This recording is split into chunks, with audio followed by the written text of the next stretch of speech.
জামায়াতকে পাশে না রেখে নতুন জোট গঠনের পথে চার ইসলামী দল। আসন্ন নির্বাচন সামনে রেখে রাজনীতির মাঠে শুরু হল ভিন্ন ধারার সমীকরণ। এই উদ্যোগ কি বদলে দেবে ইসলামপন্থী রাজনীতির গতিপথ? বাংলাদেশের রাজনীতিতে ইসলামপন্থী শক্তিগুলোর নতুন মেরুকরণ শুরু হয়েছে। আসন্ন ত্রয়োদশ জাতীয় সংসদ নির্বাচনকে ঘিরে বাংলাদেশ জামায়াতে ইসলামীর বাইরে চারটি ইসলামী রাজনৈতিক দল একসঙ্গে কাজ করার ঘোষণা দিয়েছে। ২৫শে জুলাই শুক্রবার রাজধানীর পুরানা পল্টনে ইসলামী আন্দোলন বাংলাদেশের কেন্দ্রীয় কার্যালয়ে এক বিশেষ মতবিনিময় সভায় এই সিদ্ধান্ত চূড়ান্ত হয়।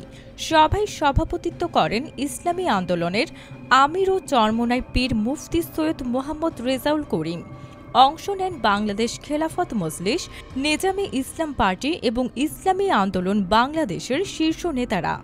বৈঠক শেষে এক যৌথ বিবৃতিতে জানানো হয়, ইসলামপন্থীদের মধ্যে একটি গ্রহণযোগ্য ও কার্যকর ঐক্য গড়ে তোলা, ফ্যাসিবাদ বিরোধী অবস্থান নেওয়া এবং মৌলিক রাজনৈতিক সংস্কারই তাদের মূল লক্ষ্য।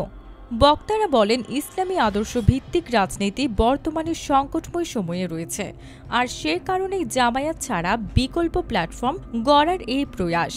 উপস্থিত ছিলেন মাওলানা মামুনুল হক, ডক্টর আহমদ আব্দুল কাদের, মাওলানা আতাউল্লাহ আমিন, মাওলানা আব্দুল মাজেদ আথারি, মাওলানা মুসা বিন ইজহার সহ ইসলামী আন্দোলনের নেতৃবৃন্দ।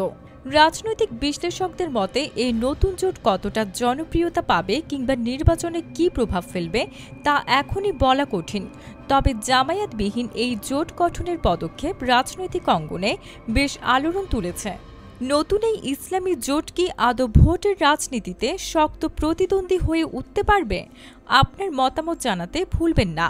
আর এমন বিশ্লেষণধর্মী সংবাদ পেতে আমাদের চ্যানেলটি সাবস্ক্রাইব করুন, ভিডিওটি শেয়ার করুন এবং পাশে থাকুন ভিন্ন ধারার সাংবাদিকতায়।